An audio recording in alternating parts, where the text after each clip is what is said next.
감사합니다. 예, 마지막 발표하실 분은 저기 부경역사연구소 한종민 연구원께서 그 조선중앙일보의 식민지 현실 인식과 세계 정세 인식을 발표하시겠습니다. 한종민 선생님은 부산대학교 사학과를 졸업하고 동대학원에서 석사 및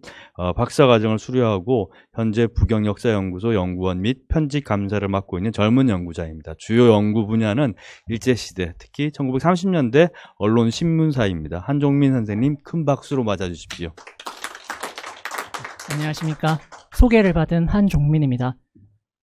먼저 이런 귀한 자리에 발표자로 발표를 할 수 있게 기회를 주신 점에 대해서 굉장히 감사하다는 말씀 먼저 드리면서 발표를 시작하도록 하겠습니다. 발표에 앞서서 먼저 여러 가지 양해의 말씀을 드려야 될 것 같은데, 제가 발표하게 될 이 내용이 제가 석사학위 논문으로 작성된 내용이기 때문에 아마 수준이 그렇게 뛰어난 글은 되지 못하고 초보적인 수준에 그치는 부분이 많습니다. 그러한 부분에 있어서 그 앞선 선생님들의 발표 연구들 위해서 조금씩 이 부분을 채우면 어떨까, 이 부분을 채우면 어떨까, 이런 고민을 하면서 그런 와중에 조금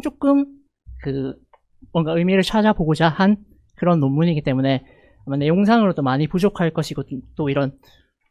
큰 발표 자리에 서본 경험이 많지 않기 때문에 많이 긴장되고 떨리는 까닭에 이제 발표 전달 부분에 있어서도 부족한 부분이 많을 거라 생각하는데, 이 부분에 대해서 미리 양해 말씀 부탁드리고 발표를 시작하도록 하겠습니다. 먼저 앞서 그 박용규 선생님께서 편집진 구성의 특징에 대해서 먼저 말씀을 해주셨는데,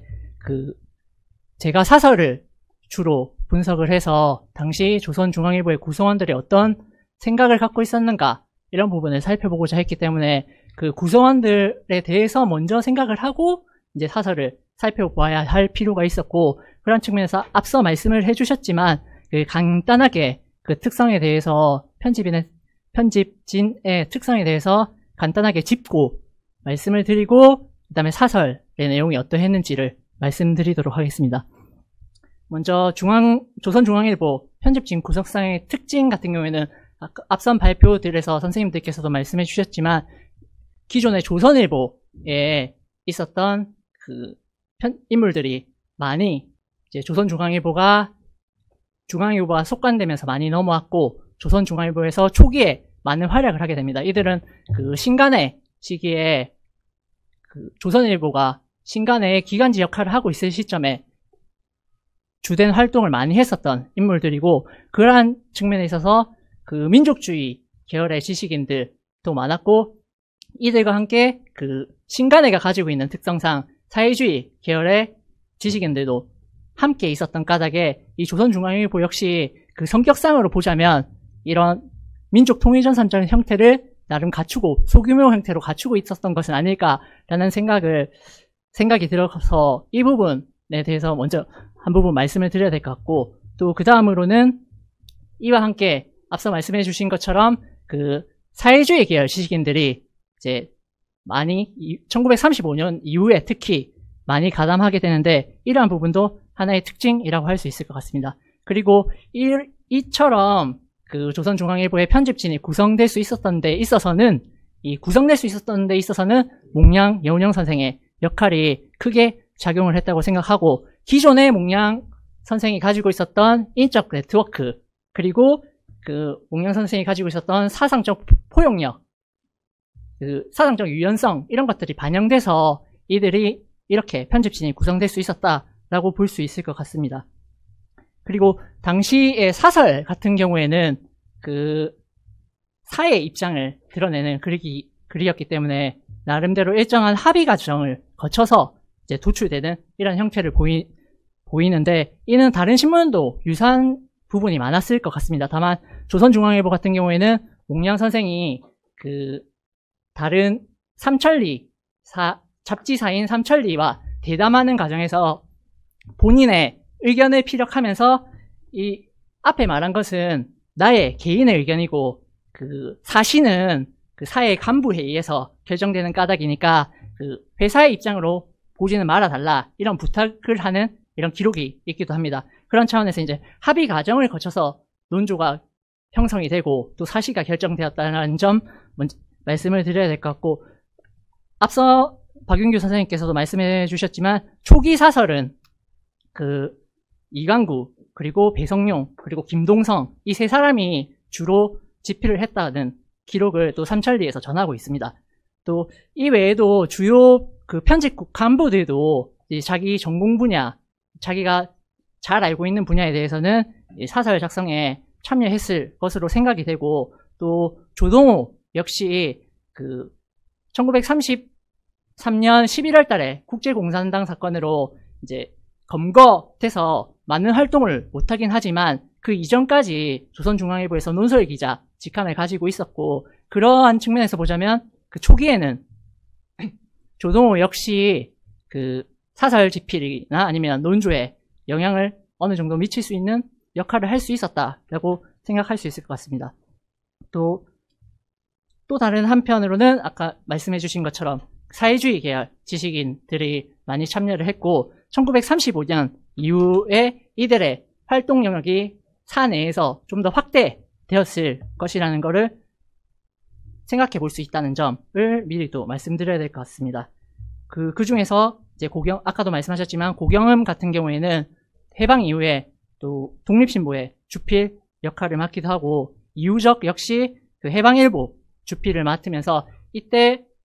조선중앙일보에서 편집국에서의 나름대로의 활동이 그 이후에 해방 이후에 신문사에서 주도적인 역할을 할 수 있는데 일정 정도 걸음이 되었을 것이다 라고 생각할 수 있을 것 같습니다. 다만 이제 사설을 분석하는 데 있어서 난점 중에 하나가 사설이 그 필자를 명확하게 확인하기 어렵다는 점이 그 사설을 분석하는데 어려운 부분 중에 하나일 거라고 생각하고 있는데, 그 일부 회고나 아니면 그 전집들 발간을 하는 이런 자료들을 통해서 일부분 이제 본인이 집필한 사설 아니면 가족들이 해당 필자가 집필했다고 스크랩해 놓은 사설들을 모아서 간행하는 경우 나름대로 이런 부분은 필자를 어느 정도 확인을 할 수 있는 부분이 있기도 합니다. 특히 조선중앙일보 같은 경우에는 이강구 선생 같은 경우에는 그 논설 선집이 있어서 이런 부분을 확인할 수가 있는데, 다만 이 경우에도 그 가족들이 그것을 스크랩해서 이제 기념 사업으로 간행을 한 거기 때문에 나름대로 또 사료 비판의 단계는 좀 거쳐야 될 필요가 있지만, 이러한 부분을 이제 사료의 필진이 확정된 글로서 어느 정도 이제 감안을 하고 볼 수도 있을 것 같습니다. 다만 그 사설, 앞서도 말씀드렸지만 사설이 필진이 여러 명이었기 때문에 그 사설이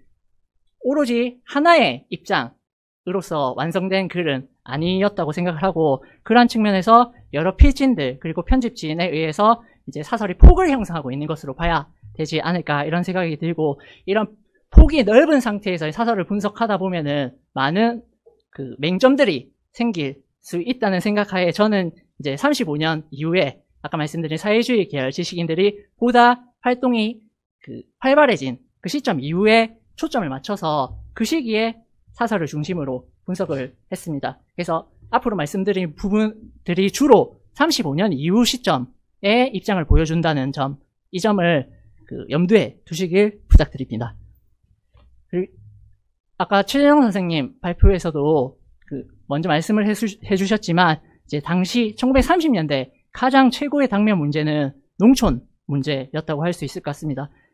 이는 여운형 선생의 그 생각에서도 드러나는 부분이고, 그러한 까닭에 신문지면을 통해서 그 여러 가지 농촌 문제 해결 방안, 타개책 이런 논의들이 활발하게 전개되고 있었는데, 조선중앙일보 역시 사설에서 그 이러한 식민지 농촌 문제의 근본적 원인이 그 반봉건성에 있다. 이 부분은 앞서도 말씀해 주신 부분이기도 한데, 반봉건성에 있다라고 하는 측면에서 여운형 선생하고 일련의 유사한 관점에 입각해 있었고, 이 반봉건성 그 자체에 대해서도 이런 특히 일본 이입 자본에 의해서 진행되고 있는 토지 독점, 그리고 이에 수반해서 그 조선 식민지 농민들이 하강분해하고 있는 이러한 조건들이 조선 농촌이 가지고 있는 특수성을 형성하고 있다라는 입장에서 사설이 작성되었습니다. 또 그 가운데서 지주층들이 자기들이 지주제의 유지를 계속 원하는 입장에서 소작 농민에 대한 착취를 법적으로 정당화받고 있는 존재다. 이런 식민지 조선 농촌이 가지고 있는 반봉건성의 문제를 제일 잘 이용하고 있는 존재라라는 입장에서 사설이 작성이 되었고, 이러한 입장은 또 그 내면적인 부분을 생각해 보자면 이런 법적 정당화를 진행하는 총독부 권력에 대한 비판적 인식도 함께 내재될 수 있었던 부분이라고 생각합니다. 또한 이러한 내재된 비판의식과 함께 실제로 식민지 농업 정책에 대한 비판들을 일일이 하고 있는데, 일단 이 검열 그리고 언론 통제 정책 속에서 그 사설에서도 이제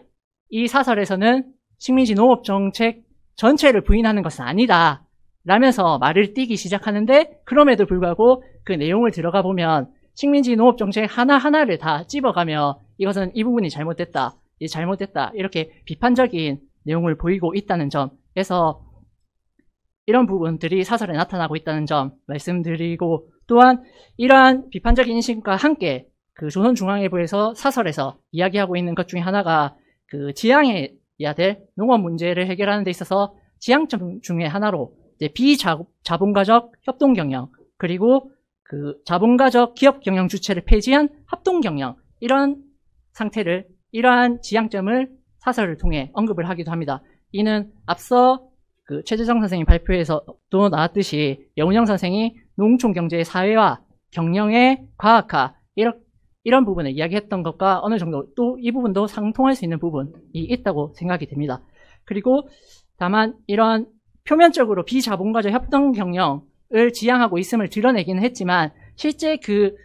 지향으로 가기 위한 구체적인 방안에 대해서는 사설에 많이 나타나지는 않고 있는데, 이제 35년 시점의 사설은 아니지만 34년 12월 말의 두 사설에서는 일단 자본주의 경제체제 내에서는 고리대 기관으로 이제 작동하고 있는 개, 이제 보통 우리가 모여서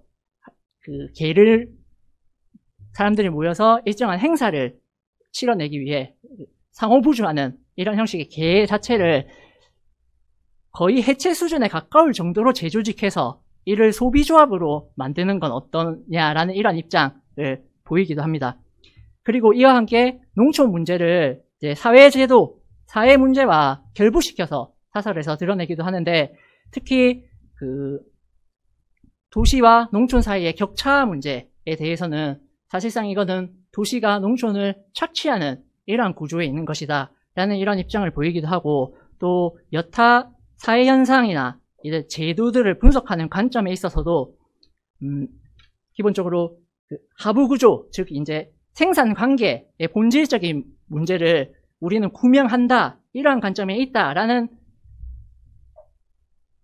그러한 관점에서 이제 그 사회 현상들과 제도들을 분석하고, 이러한 분석들이 사유재산 제도를 비판하는 이러한 논조로 연결되기도 하고 있습니다. 또 그들의 이제 농촌 문제와 관련된 지향점을 볼 수 있는 부분 중에 하나가 이제 도시 농촌의 양극화 문제를 해결하는 방법에 대해서 이제 직접적으로 그 방안에 대해서는 이야기를 하고 있진 않지만, 그 로크가 말한 평화주의나 유토피아론, 그리고 또 아나키즘 같은 이상주의로는 구조적 모순의 해결이 불가능하다, 이런 입장이고, 또 그런 한편에 또 농본주의와 같은 전자본주의적 방식도 힘들고 덴마크식 공동조합주의도 불가능하다는 입장을 이제 사설을 통해 표명을 하고 있습니다. 또한 이제 실행 능력은 있지만 그 원리 자체가 근본적으로 적절하지 못한 사회정책적인 것과, 또 원리적으로는 맞지만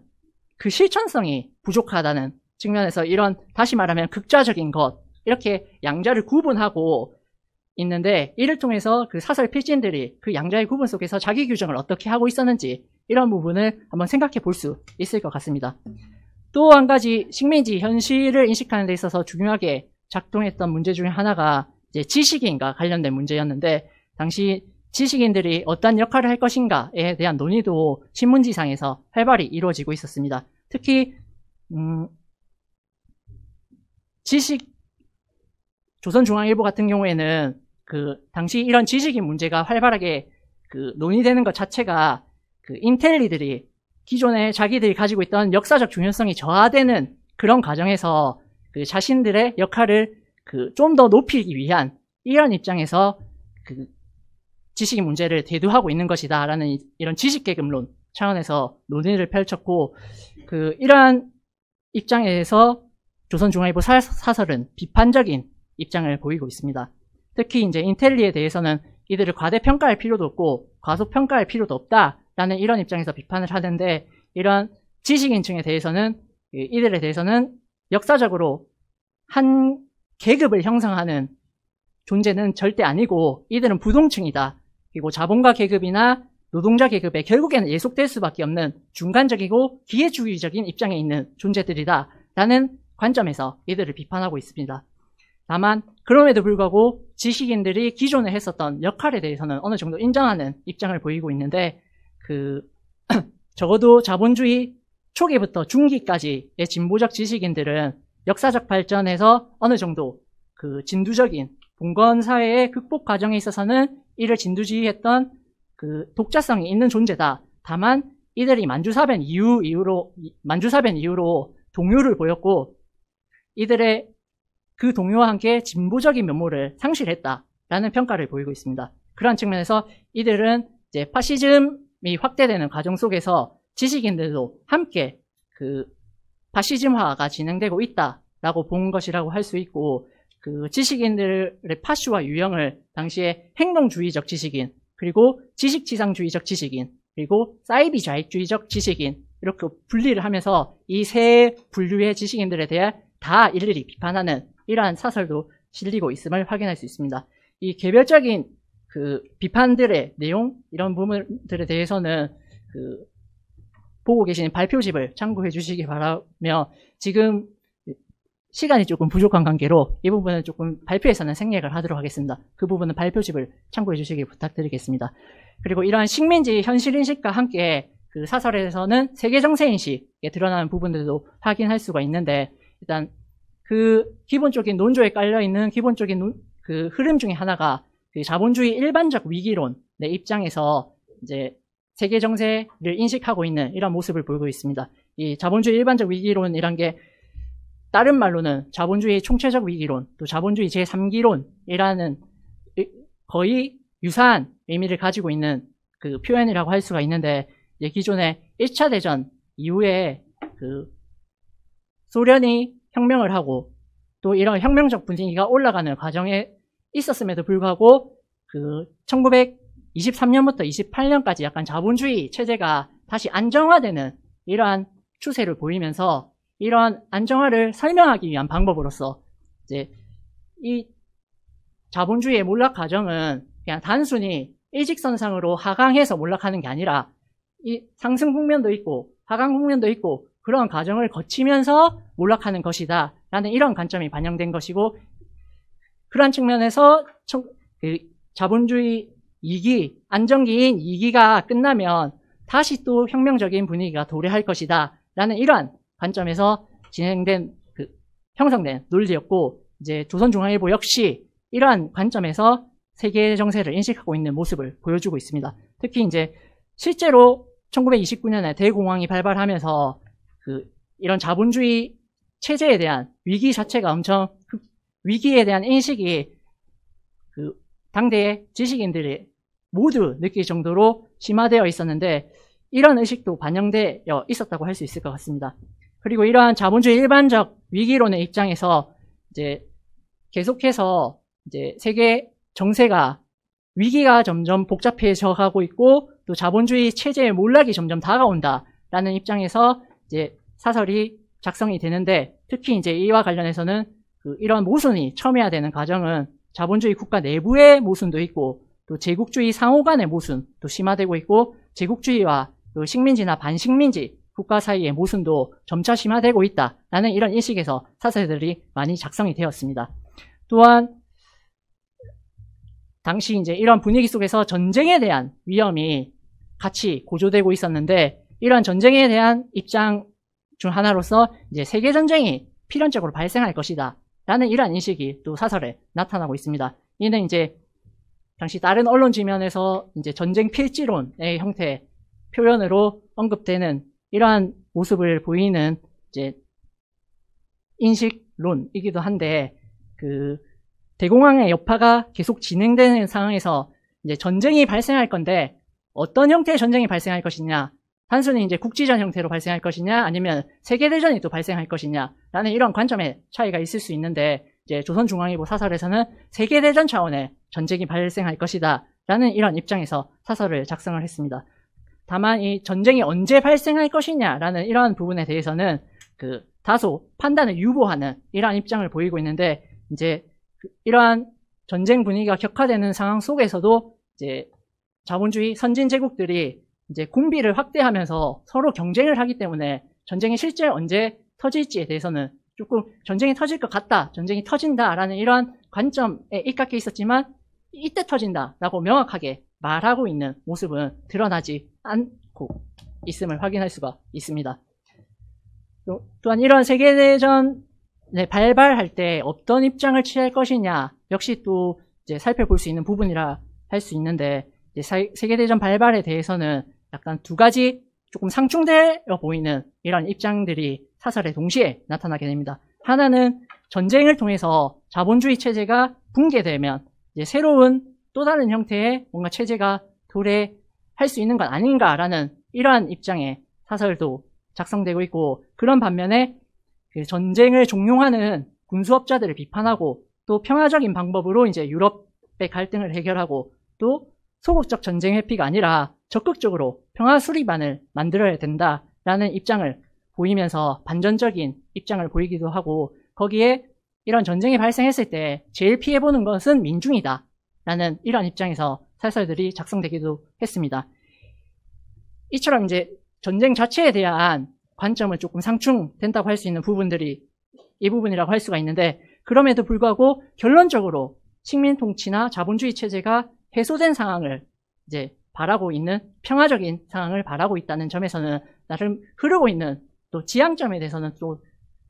크게 차이가 나지 않는 부분이 있을 수도 있다라고 평가할 수 있을 것 같습니다. 또 한 가지 이제 세계 정세 인식에서 확인할 수 있는 것은 이제 반파시즘론인데, 당시 이제 파시즘의 그 입김이 상당히 거센 이런 시기에서 그 조선중앙일보 같은 경우에는 그 당시 코민테른이 그 파시즘을 규정하고 있었던 이제 자본주의의 도구 아니면 대자본의 대리인이 파시즘이다라는 이런 관점에 있었던 파시즘 인식을 거의 유사하게 이제 사설을 통해서 보여주고 있습니다. 특히 이제 만능의 자본하에 무장된 최고의 최후의 활력소가 파시즘이다 라는 이런 입장을 보이기도 하고, 파시즘이 지구상 6분의 5 지역에 군림하고 있는 상태다 라는 이런 입장을 보이기도 하는데, 이때 이제 6분의 1은 그들을 봤을 때는 이제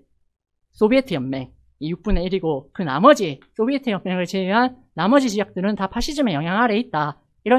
이러한 인식을 보여주고 있습니다. 또한 이와 함께 파시즘 국가에 대해서 직접적으로 비판하는 모습을 보여주기도 하는데, 이탈리아 같은 경우에는 그 무솔리니에 대해서 에티오피아에 대한 절대적인 악마, 그리고 유럽 전국을 교란시키는 장본인이라고 비판을 하고, 또 히틀러에 대해서도 독일 자본가 계급의 확성기 그리고 구주 불화의 장본인이다 라는 평가를 하고 있습니다. 다만 일본 같은 경우에는 천황에 대한 비판을 직접적으로 할 수 없는 조건 하에서 군부나 아니면 일본 내각에 대한 비판이 이루어지기도 하는데, 이제 만주사변 이후에 파시즘이 대두되면서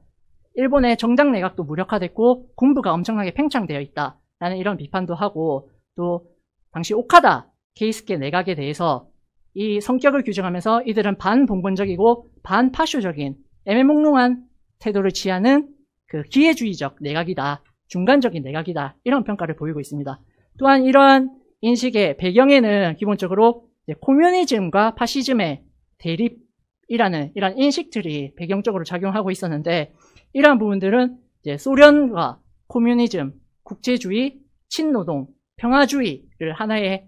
축으로 두고, 또 이에 대립되는 다른 하나의 축으로 독일, 파시즘, 국가주의, 친자본, 전쟁 유발, 이런 식으로 이양 대립시켜서 인식하고 있는 부분을 보면 적어도 그 반파시즘론의 입장에서 이제 사설이 작성되어 있었음을 충분히 파악할 수 있을 것 같습니다. 그 외에도 그 공산당에 대한 중국 공산당과 국민당과의 대립 속에서 그들을 어떻게 인식하고 있었느냐 또한 이들의 반파시즘적인 인식이 드러나는 부분인데, 이 부분은 그 갖고 계신 발표문을 참고해 주시길 부탁드리겠습니다. 이 정도로 발표를 마무리하겠습니다. 예, 90반 발표 들어주셔서 감사합니다.